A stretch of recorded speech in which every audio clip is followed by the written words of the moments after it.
ونسلم على سيدنا ومولانا وملجأنا ومأوانا محمد نبي الأمين المكين الحنين الكريم الرؤوف الرحيم. أما بعد فأعوذ بالله من الشيطان الرجيم. بسم الله الرحمن الرحيم. قال الله تبارك وتعالى في القرآن المجيد: واعتصموا بحبل الله جميعا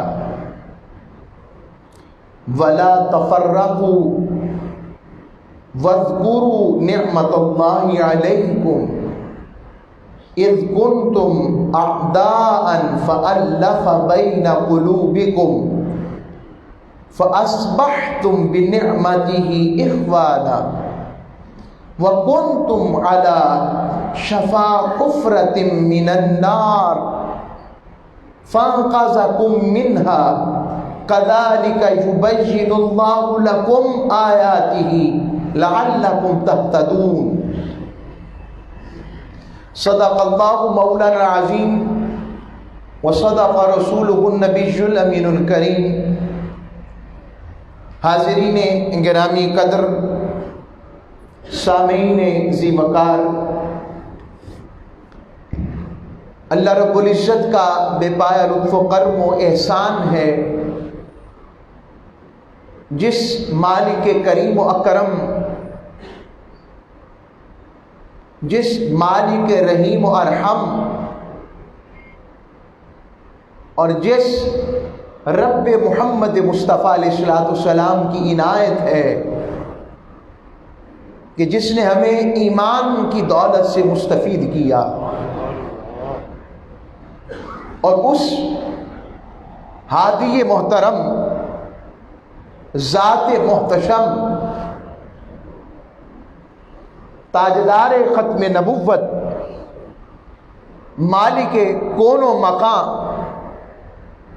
رحمت دو جہاں، شافعی مذنباں، حضرت محمد مصطفیٰ علیہ السلام کے امتی ہونے کا وہ شرف عطا فرمایا،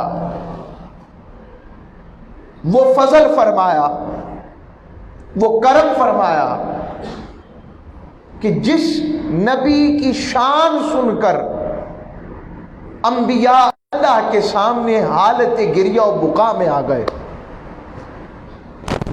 اور کہا مالک اور کچھ نہیں تو ہمیں بھی اس مصطفیٰ کا امتی ہی بنا دے، ہمیں بن مانگے اس نبی کے امتی ہونے کا شرف عطا ہوا ہے، اور بن مانگے ملا ہے۔ اور اتنا جملہ کہوں گا، صحابہ نے دیکھ کر مانا تھا، ہم بن دیکھے والے، اور یہ کہوں گا بن دیکھے کا سودا سستا ہوتا ہے۔ دیکھنے والوں نے 80 جنگیں لڑی ہیں، پھر یار کو منایا ہے۔ دل تو کرتا ہے نا کہ کاش اس دور میں ہوتے، بالکل کرتا ہے، مگر پتہ نہیں ہم حالات کو سہ سکتے یا نہ سہ سکتے۔ یہ کم ہے کہ پھر بھی ہیں حضور کے امتیوں میں، یہ بھی بڑے کرم کی بات ہے۔ اسلام جیسا دین کامل، دین اکمل عطا ہوا، تو اسی لیے میں نے آج کو موضوع بھی اسی مناسبت سے رکھا ہے، جس میں ہم حالات حاضرہ پر بھی اور امت مسلمہ پر کے حالات پر بھی بات کر سکیں گے، وہ اختصار کے ساتھ کہ کیا وجہ ہے ہم ہر میدان میں پیچھے ہٹ رہے ہیں، ہر میدان میں مار کھا رہے ہیں، زوال کا شکار ہیں، انحطاط کا شکار ہیں، اور ہر چیز ہمارے پاس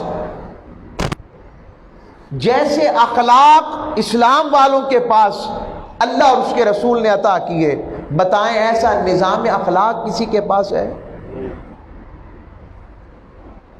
جس طرح تہذیب نفس، یعنی نفس کو، اپنی جان کو کس طرح سے سنوارنا ہے، تربیت کرنی ہے، اس طرح کا نظام جیسا اسلام اور پیغمبر اسلام نے عطا کیا ہے، ایسا پیغام کہیں اور ہے؟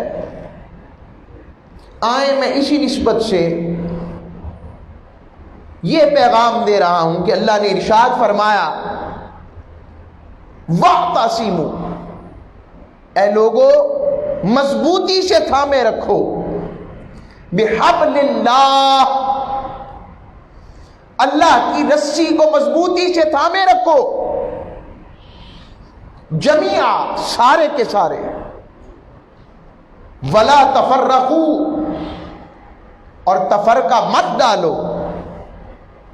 پھر فرمایا، یہ بات ارشاد فرمانے کے بعد سورہ آل عمران کی اگلی آیت کے اگلے حصے میں رب کچھ یاد کروا رہا ہے، فرما رہا ہے وَاذْكُرُوا نِعْمَةَ اللَّهِ، اللہ کی نعمت کو اپنے اوپر یاد تو کرو، علیکم، جو تم پر اس نے کی، اذ کنتم اعدان، جب تم دشمن تھے، فألف بین قلوبکم، اس نے تمہارے دلوں میں محبت پیدا کر دی۔ پھر فرمایا فأصبحتم بنعمتہ، اور پھر اس کی نعمت کے باعث، وہ نعمت کیا ہے؟ کوئی کسی کو اپنا محبوب نہیں دیتا، رب نے بعثت مصطفیٰ کے صدقے ذات مصطفیٰ کی نعمت کبریٰ، نعمت اعلی، نعمت اولا، نعمت حسین، نعمت احسن، نعمت اجمل، نعمت اکمل، ذات محمد مصطفیٰ کی صورت میں ہمیں عطا فرمائی، ہمیں عطا فرمائی۔ اور فرمایا پھر اس نعمت کی صحبت کی وجہ سے اخوانا، تم بھائی بھائی ہو گئے۔ آپ اس کو پس منظر میں دیکھیں، عرب کے پس منظر میں، جہاں پر گورے کالے اور عربی اجمی کی فرق رکھا جاتا تھا، جہاں پر قبیلوں کی لڑائیاں، دشمنداریاں نسلوں تک چلتی تھیں، جہاں پر اوس و خزرج اپنے کشت و خوں کے بازار گرم کرنے میں یثرب والے مشہور تھے، اس عالم میں آقا علیہ السلام کی بعثت ہوئی، حضور علیہ السلام کے آنے سے بلال جیسوں کو بھی زبان ملی، یتیموں کو بھی حق ملا، بیٹی کو رحمت کا درجہ ملا، ماں کے قدموں تلے جنت آ گئی، باپ کو جنت کے دروازے کی چابی قرار دے دیا گیا، بزرگوں کے حقوق عطا ہوئے، مسکین کو حقوق ملے، مفلوق الحال کو حقوق ملے، کوئی مظلوم کی بات کرنے والا آیا۔ اس ساری صورتحال میں حضور کے آنے سے، وہ جو پہلے ایک دوسرے کے دشمن تھے، حضور کے آنے سے ایسے بھائی بھائی بنے کہ مواقعات مدینہ کے وقت ایسا وقت آیا، اتنی محبت کا اثر ہوا کہ ایک انصاری مہاجر کا بھائی بن رہا ہے، اور یہاں تک پیشکش کر رہا ہے جو کوئی نہیں کرتا، کہتا ہے آپ کی شادی بھی نہیں ہوئی، میری 2 بیویاں ہیں، اگر آپ کہیں، کیونکہ اب آپ میرے بھائی ہیں اور مصطفیٰ نے آپ کو میرا بھائی بنا دیا ہے، اب آپ کہیں، یہ دیکھیں محبت کی علامت، کہا آپ کہیں تو میں اپنی ایک بیوی کو طلاق دے کر آپ اس سے نکاح کر لیں۔ آپ اس بات کی ابھی احکام نہیں اترے کہ ایسا نہیں کرنا، اور ہوا نہیں ایسا، مگر آپ ان کی عقیدت دیکھیں، آپ ان کی محبت دیکھیں، یہ کس نے جسد واحدہ بنا دیا امت کو؟ ایک ذات نے، ایک ذات کے ساتھ چمٹنے کی وجہ سے، جڑ جانے کی وجہ سے، متمسک ہو جانے کی وجہ سے، اپنے تعلق کو مضبوط کرنے کی وجہ سے رب باری تعالیٰ نے بتایا جو اس ذات سے جڑ گیا، وہ صرف ذات سے نہیں، اللہ کی رسی سے جڑ گیا۔ اللہ نے اسی آیت میں یہی بات ارشاد فرمائی۔ اب حبل سے مراد بہت سے لوگوں نے اس کی بہت سے معنی لی ہیں، کوئی کہتا ہے قرآن، تو ٹھیک ہے، قرآن بھی ٹھیک ہے، کوئی کہتا ہے اسلام، تو جو اسلام لائے وہ اس سے جدا ہیں، وہ جدا ہیں، اور یاد رکھیے، اصول ذہن میں رکھیں، اگر ہم یہود و نصارہ کے ساتھ کوئی علمی ڈائلاگ کریں گے نا تو ہم ان میں اپنے کے درمیان ایک اشتراک ڈھونڈیں گے. کیا اشتراک کا مطلب یہ ہوتا ہے کہ ان میں اور ہم میں متفقہ بات کیا ہے، قدر مشترک کیا ہے. مثال دے رہا ہوں، مثلا ہم کہیں گے وہ بھی اللہ کو کسی نہ کسی صورت میں ایک مانتے ہیں، تو ہم بھی اللہ کو ایک مانتے ہیں، تو ہم توحید کی بات کریں گے. ممکن ہے کہ اس بات پر، ممکن کا لفظ ایزیوم کو ذہن میں رکھنا ہے، ہائپوتھیٹیکلی میں یہ بات کر رہا ہوں کہ ایک ایزیوم کر رہا ہوں کہ فرض کریں کہ ہم آپس میں اس بات پر اشتراک کر رہے ہیں کہ اللہ کی توحید پر بات آئے گی. اب یہود و نصارہ سے جب بات ہوگی تو اس ممکن ہے کہ اس پر بات ہو، مگر جب امت مسلمہ کی وحدت کی بات ہوگی تو وہاں پر توحید نقطہ اشتراک نہیں ہوگا، وہاں پر توحید نقطہ اشتراک نہیں ہوگا، وہاں کوئی اور نقطہ امتیاز ہوگا جو ہم میں اور یہود و نصارہ میں فرق ڈالنے والا ہوگا. اور وہ کیا ہے؟ وہ ایک ہی چیز ہے، وہ ہے ذات محمد مصطفیٰ، جو آقا علیہ السلام کی ذات ہے، حضور علیہ السلام کی ذات ہے. اور آقا علیہ السلام کی ذات پر جو اکٹھا ہوگا، یہ امت اگر اکٹھی ہوگی تو اس کی نقطہ صرف توحید نہیں ہے، صرف قرآن نہیں ہے، وہ تو اشتراکی بات ہے. اصل میں یہ امت اگر اکٹھی ہو سکتی ہے تو وہ ذات محمد مصطفیٰ پر ہے، اور اسی میں کمزوری ہے. ہم نے آقا علیہ السلام کی ذات سے اپنا تعلق غلامی کمزور کر لیا ہے.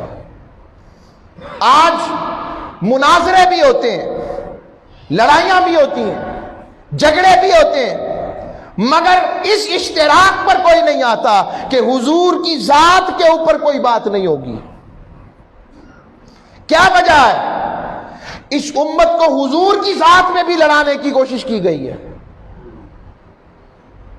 اقبال نے اسی لیے کہا تھا، یہ فاقہ کش جو موت سے ڈرتا نہیں ذرا، روح محمدی اس کے بدن سے نکال دو. فکر اسلام کو دے کر فرنگی تخیلات، اسلام کو حجاز و یمن سے نکال دو. آج میں پوچھتا ہوں، میری باتیں شاید کڑوی لگیں مگر بتائیں تو صحیح، ہمارے نظام زندگی کے اندر سیرت مصطفیٰ کی جھلک کتنی ہے؟ ہمارے اخلاق کے اندر سیرت مصطفیٰ کی جھلک کتنی ہے؟ ہمارے کردار کے اندر، ہمارے لین دین کے اندر، ہمارے معاملات کے اندر، ہمارے انداز رشتہ داری کے اندر، ہمارے انداز تکلم کے اندر. اور پھر ہم کہتے ہیں رب کا کرم نہیں ہوتا. کتنے 57 اسلامی ممالک ہیں، کتنے ہیں جو وحدت اسلامی کی بات کرتے ہوں، کتنے حکمران ہیں، تو اور کچھ نہیں جن کی گفتگو کا آغاز آقا علیہ الصلوۃ والسلام کے فرامین اور قرآن سے ہوتا ہے. کتنے ہیں؟ اب جب یہ ساری باتیں ہوں، متاثر ہم کسی اور سے ہوں، آئیڈیل دنیاوی ہمارے کوئی اور ہوں، اور توفیقات رکھیں کہ اللہ رسول کا کرم نہیں ہوتا ہم پر. ہماری یونیورسٹیز میں جائیں، کالجز میں جائیں، جامعات میں جائیں، میں آپ کو دعوے سے کہتا ہوں کم ہے، مجھے وہاں کا ماحول بتائیں اس میں کون سی رمق ابھی بھی اسلامی باقی ہے. جو یہ باتیں کرے کہتے ہیں آگے جے فنڈامنٹلسٹ آ گئے. میں یہ باتیں اس لیے پیش کر رہا ہوں، اس کی وجہ یہ ہے کہ ہم نے آقا علیہ السلام کی ذات اور سیرت کا جو اصل تعلق تھا وہ اپنی اگلی نسلوں کو منتقل نہیں کیا. ہم نے آلٹرنیٹ نظام نہیں دیا. میری باتیں ہٹ کر ہیں، جو خطبہ عمومی طور پر جمعہ پر ایسی باتیں کم کرتے ہیں کیونکہ یہ غیر مقبول لگتی ہیں، مگر غیر مقبول تو ہوں مگر حق اور سچ بھی تو ہو، جس میں سچ کی رمق تو نظر آئے. جن کے صدقے بخشے جانا ہے، ان کی دین کی حمیت اور غیرت موجود نہ رہے تو وہ کیسا دین اور کیسی ایمان؟ جب امت کے ایک حصے میں درد اور امت نہ تڑپے تو وہ امت کیسی ہے؟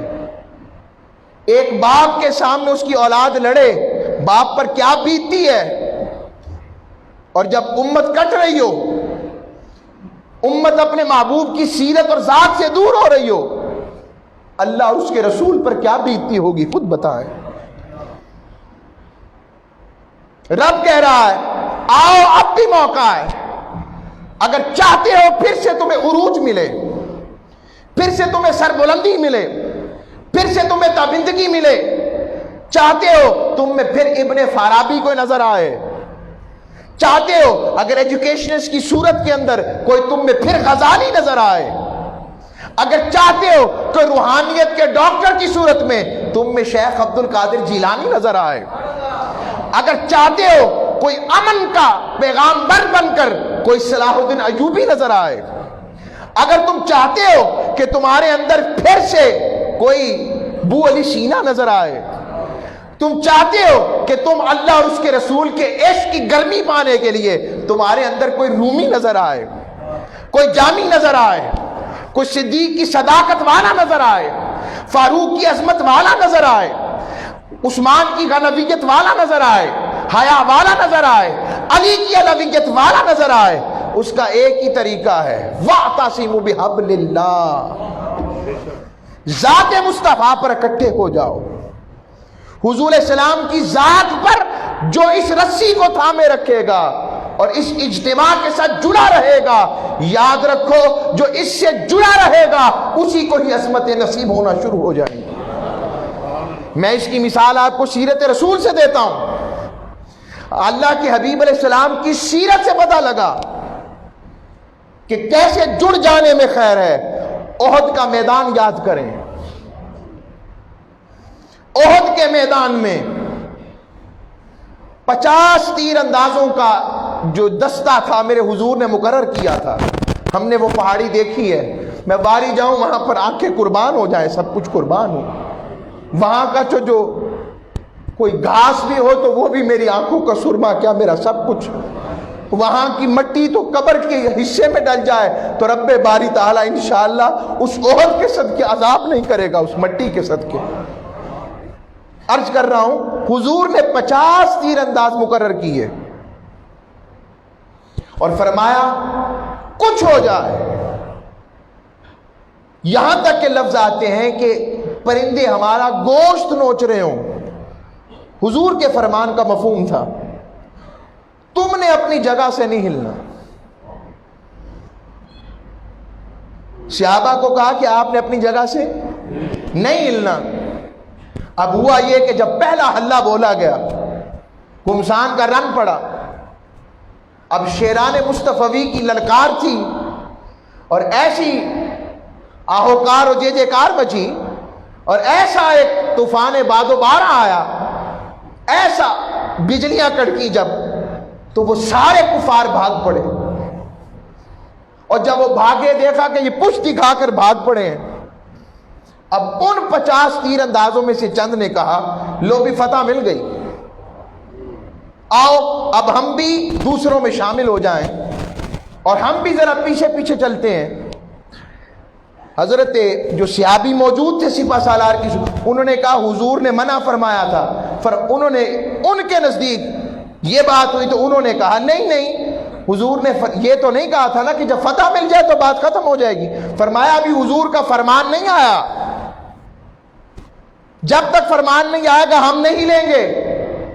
چند ایک وہاں پر رکے رہے، باقی جیسے ہی پیچھے ہٹے خالد بن ولید نے پلٹ کر حملہ کیا، جو بعد میں مسلمان ہوئے۔ 70 کے قریب ہمارے شہید ہو گئے۔ اب میں آپ کو بتانا چاہتا ہوں، حضور کی سیرت سے کچھ بتانا چاہتا ہوں۔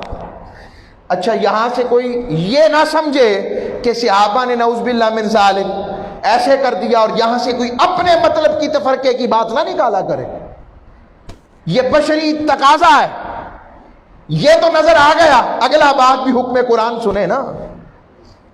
اب یہ 70 جو شہید ہوئے وجہ کیا تھی بتائیں؟ آقا علیہ السلام کے حکم کو من و ان تسلیم نہیں کیا گیا، یا یوں کہیں کہ من و ان اس پر عمل نہیں ہوا، تو اتنا سا حکم نہ ماننے پر اتنا نقصان ہو گیا۔ اب واری جاؤں صحابہ پر، میں بات مکمل اس لیے کر دیتا ہوتا ہوں تاکہ یہاں پر کوئی کسر باقی نہ رہے کہ اپنی مطلب کی کوئی بات نہ نکالے۔ یہ صحابہ نے جب یہ کیا، اب رشتے زخم 30 کے قریب نیزوں کے زخم ہیں۔ حضرت ابو دجانہ عظیم الشان صحابی، آقا علیہ السلام پر پتھر برسائے جا رہے ہیں، تیر پھینکے جا رہے ہیں، نیزے پھینکے جا رہے ہیں، اور حضرت ابو دجانہ ایسے حضور کی طرف اپنا منہ کر کے ایسے پشت آقا علیہ السلام کفار کی طرف اور چہرہ حضور کی طرف کر کے کھڑے ہیں، ڈال نہیں ہے، ایسے کھڑے ہو گئے، ایسے کھڑے ہیں اور حضور کو دیکھتے جا رہے ہیں، تیر پہ تیر برداشت کرتے چلے جا رہے ہیں، تیر پہ تیر گرتا جا رہا ہے۔ ارے عشق کی داستانیں تو یہ ہیں، اور تیر لگتا جا رہا ہے۔ صحابہ کہتے ہیں ایسے لگتا تھا جیسے ان کی پشت نہیں، سے کی کمر ہے، سے جانتے نا جو کانٹوں والا جانور ہوتا ہے، اس طرح لگتی تھی ان کی پشت، اتنے تیر تھے۔ اور مجھے لگتا ہے بس وہ چہرہ مصطفیٰ دیکھ رہے تھے، سرکار آپ خیریت سے ہے تو سب کچھ قربان ہے، کروں تیرے نام پہ جاں فدا، نہ بس ایک جہاں دو جہاں فدا، دو جہاں سے بھی نہیں جی برا، کروں کیا کروڑوں جہاں نہیں۔ یہ صحابہ کی محبت ہے، یہ صحابہ کی عظمت ہے۔ ایک آقا علیہ السلام کے چشمان مقدس اور حضور کے گال مبارک سے خون نکلا ہے، اور صحابی زمین پر نہیں گرنے دے رہے، اسے چاٹ رہے ہیں۔ اب خون حلال ہے کہ حرام خود ہی پڑھ لو، قرآن کیا کہتا ہے۔ رب نے بھی منع نہیں کیا، حضور نے کہا کیا کر رہے ہو، کیا کر رہے ہو؟ فرمایا یا رسول اللہ آپ کا خون زمین پر گرے میری غیرت بھی تو گوارا نہیں کرتی۔ یہ محبت، اور ادھر یہ ہو گیا 50 تیر اندازوں سے یہ معاملہ ہو گیا، رب ناراض ہوا۔ مگر جیسے ہی مدینہ پہنچے تو حضور نے پھر کہا صحابہ ابھی مشن مکمل نہیں ہوا، پھر آ جاؤ۔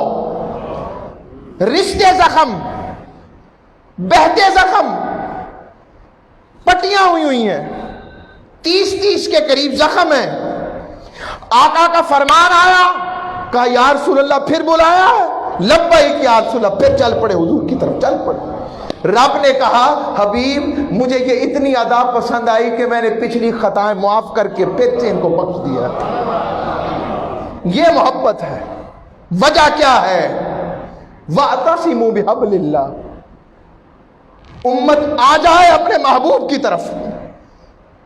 کبھی فقیر بن کے تو دیکھو، بن کے دیکھو۔ قرآن کہتا ہے وَلَوْ أَنَّهُمْ إِذْ ظَلَمُوا أَنفُسَهُمْ جَاءُوكَ فَاسْتَغْفَرُوا اللَّهَ۔ امت مصطفیٰ آج بھی ضرورت ہے تجھے، آج بھی امت پلٹ کر گنبد خضرا میں حضور کے پاس چلی جائے اور جا کر کہے آقا بھول ہو گئی، اے میرے مالک ہم سے بھول ہو گئی، ہم پلٹ کر تیری طرف آتے ہیں۔ کون سے نظاموں کی طرف دیکھتے ہو؟ کس نظاموں کی بات کرتے ہو؟ مصطفیٰ کریم کے نظام سے بڑھ کر بھی کوئی نظام ہو سکتا ہے؟ ہم مانتے کیوں نہیں ہیں؟ ہمارے نظاموں نے اور ہمارے ٹھپوں نے ہمیں کہاں تک پہنچایا ہے، تو کب تک اس سے دور رہیں گے اور حضور کے نظام کی طرف نہیں آئیں گے؟ میری باتیں درد مند ضرور ہوں گی، میں کوئی سیاسی خطاب کرنے والا آدمی نہیں ہوں، مگر درد دینے والا ضرور ہوں۔ ہم نے اپنی مرضی اور ویسٹرن ورلڈ اور ساری چیزوں کو منانے کے لیے جو نظام کا طریقہ کار اختیار کیا، ہمیں پہنچایا کہاں پر ہے اس نے؟ کیا ہم سائنس میں ترقی کر گئے؟ کیا ہم ٹیکنالوجی میں ترقی کر گئے؟ کیا ہم معاش میں ترقی کر گئے؟ کیا ہم ایجوکیشن سسٹم میں ترقی کر گئے؟ کیا ہم ڈیولپمنٹ میں ترقی کر گئے؟ کیا اکنامک سسٹم میں ترقی کر گئے؟ ارے میں بتاؤ تو صحیح، میڈیکل میں ترقی کر گئے، طب میں ترقی کر گئے، آئی ٹی میں ترقی کر گئے، کس میں ترقی کر گئے؟ بتائیں تو صحیح۔ PhDs بھی ہیں, پڑھے لکھے لوگ بھی ہیں. ایک ہی وجہ ہے کہ ہم سب چیزوں میں ترقی کر رہے ہیں مگر ترقی کی جو اصل روح تھی ذات مصطفیٰ سے نہیں جڑ رہے ہیں. ہم حضور کے ساتھ تعلق کمزور کر بیٹھے ہیں, جس کی وجہ سے ہمارا یہ حال ہو گیا ہے جس کو اقبال کہتے ہیں, قوت عشق سے ہر پست کو بالا کر دو, دہر میں اسم محمد سے اجالا کر دے. ہو نہ یہ پھول تو بلبل کا ترنم نہ ہو, چمن دہر میں کلیوں کا تبسم بھی نہ ہو. یہ نہ ساقی ہو تو پھر میں بھی نہ ہو, خم بھی نہ ہو, بزم توحید بھی دنیا میں نہ ہو, تم بھی نہ ہو.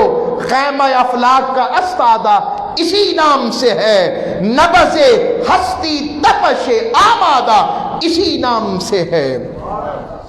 اور اقبال کہتے ہیں, پھر فرماتے ہیں, عقل ہے تیری سپر, عشق ہے شمشیر تیری, مرد درویش خلافت ہے جہانگیری تیری.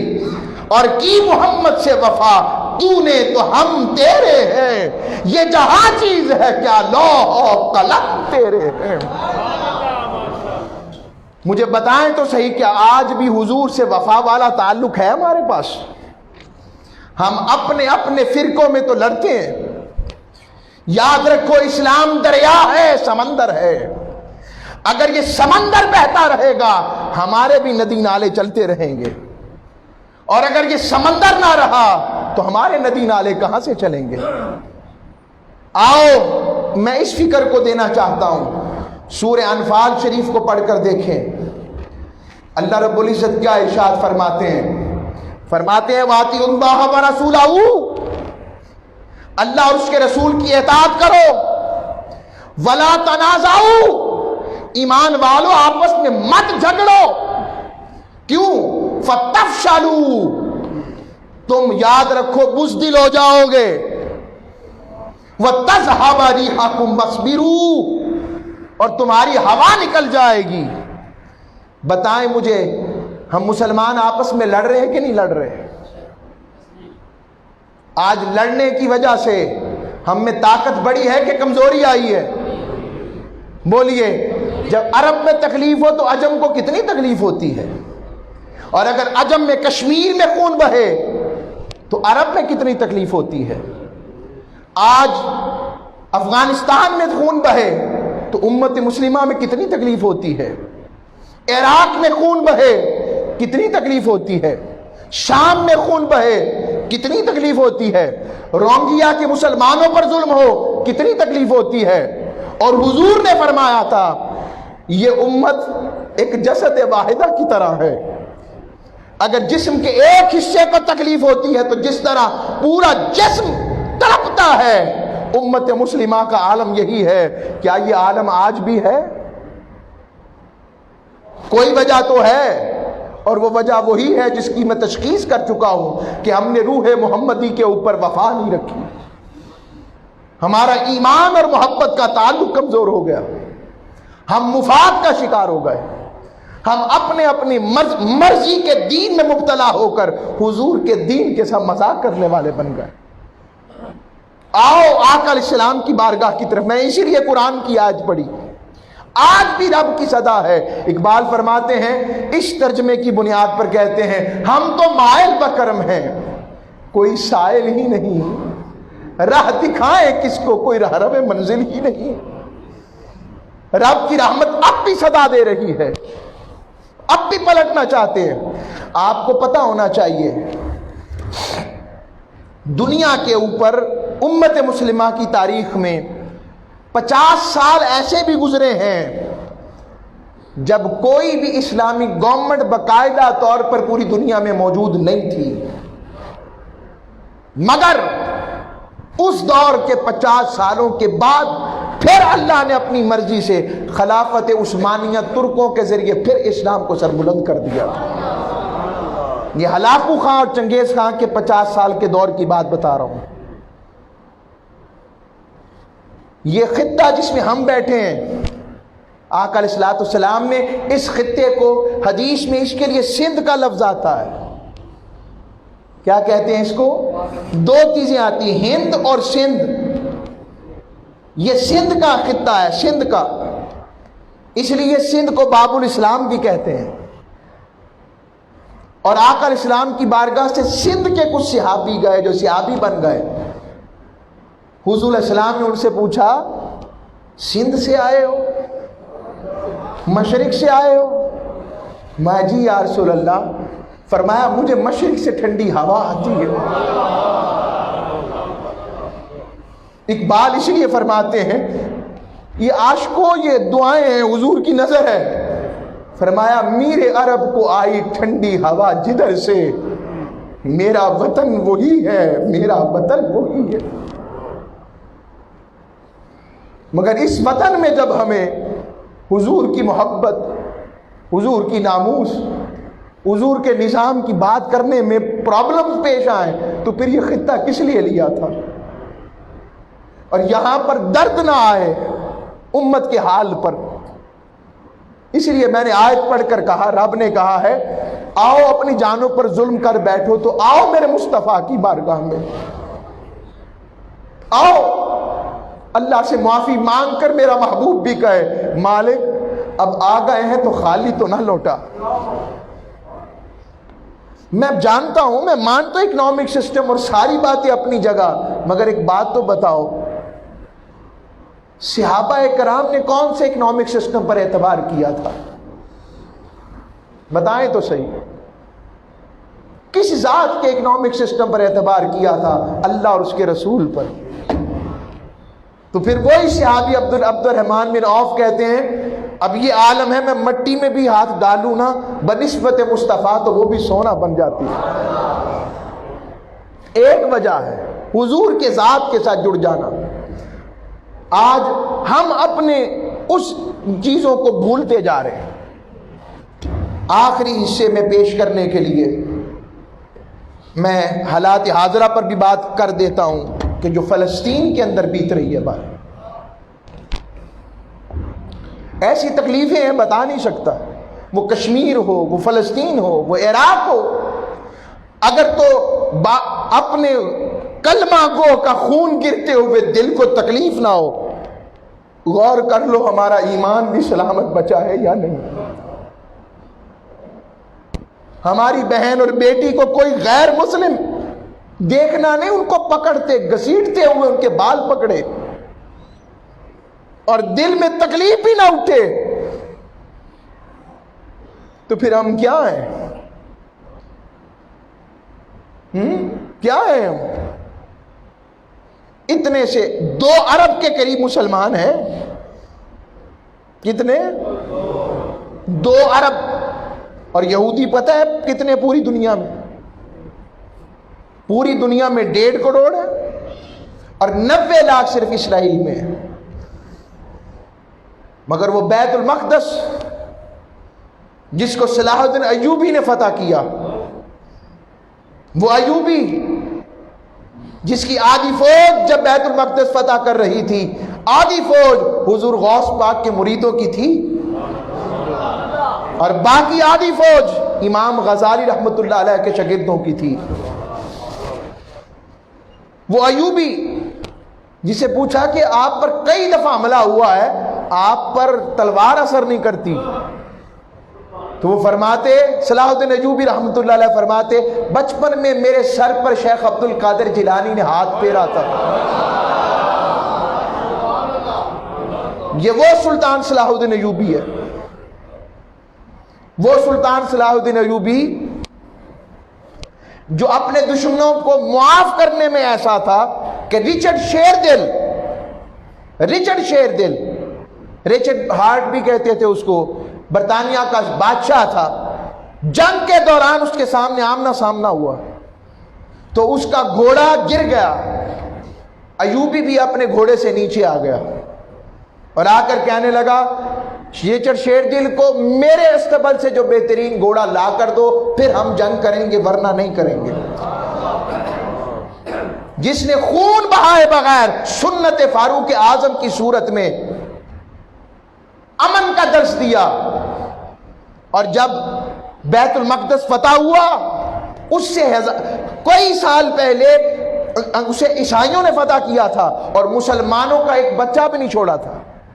اور صلاح الدین ایوبی نے جب فتح کیا، جب بیت المقدس کو فتح کیا، تو اس نے امان دے کر کہا تھا یہاں پر ایوبی آیا ہے، کوئی ظالم نہیں آیا، حضور کا غلام آیا.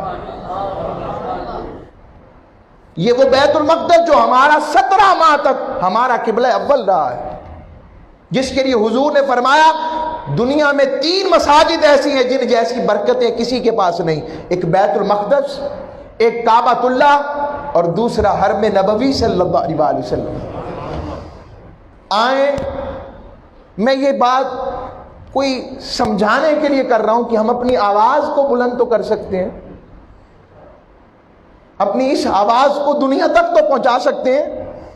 جو انسانیت کے نام پر کسی کا جانور مر جائے، کسی کے جانور کو کچھ ہو جائے تو اس کے لیے قانون بناتی ہے. کسی کے بادشاہ کی بیٹی کی تصویر لیک ہو جائے تو اس پر گرفت کرتی ہے، مگر اسے یہ فیڈر پیتے بچوں کی موت نظر نہیں آتی، شہادتیں نظر نہیں آتی جنہیں بدبخت یہودی اسرائیلی قتل کرتے ہیں، اور امت مسلمہ والے صرف مذمت تک اس کو محدود رکھتے ہیں. کدھر ہے OIC؟ کیوں نہیں اس پر بات کرتے ڈٹ کے؟ اپنے مفادات اور کرسیوں کا شکار کیوں ہو؟ تم سے پہلے بھی کئی بادشاہ حکمران آئے اور چلے گئے، اور آج منو مٹی تلے دبے ہیں، مگر جو ایوبی جیسے کردار والا ہوا لوگ اسے آج بھی یاد رکھتے ہیں. کردار تو رکھو اور غیرت مندی سے بات تو کرو، بات تو کرو جذبات کے ساتھ، امت مسلمہ کی ترجمانی تو کرو. شکر ہے کچھ اب حالات بدلنا شروع ہوئے، مگر چاہتا یہ ہوں کہ یہ سب کچھ کیوں کیا جاتا ہے؟ ہمارے اوپر ریڈیکلزم کا نام ہے کہ ہم لوگ ریڈیکلزم ہیں، نعوذ باللہ. یہ یہودی گریٹر اسرائیل کے نام کے اوپر سب کچھ کر رہے ہیں، جو ان کی کتاب تالمود کے اندر جو تحریفات تورات میں ہو چکی ہے اس کے مطابق یہ سب کچھ کر رہے ہیں. وہ کہتے ہیں کہ زمین ہماری ہے اور اس کا وعدہ اللہ رسول نے کیا ہے. اگر تم یہ کہتے ہو تمہاری کتابوں میں تو تعریف ہوئی ہے، ہم سے سنو، پھر ہم سے حق بات سنو. یہ عقیدہ ہے، یہی بات اصول ہے. جہاں مسلمانوں کی حکومت ہوتی ہے وہ سلطنت چھن بھی جائے پھر بھی مسلمانوں کی ہوتی ہے. میں اس لیے آپ کو کہتا ہوں یہ تبھی ممکن ہے جب امت مسلمہ میں اتحاد ہوگا، وحدت ہوگی. جس گھر میں لڑائی ہو تو غیر فائدہ اٹھاتے ہیں. یاد رکھیں، جس گھر میں لڑائی ہو تو وہاں ہر کوئی نقب لگاتا ہے، اور ہمیں ضرورت ہے کہ حضور کی ذات پر اکٹھے ہو جائیں.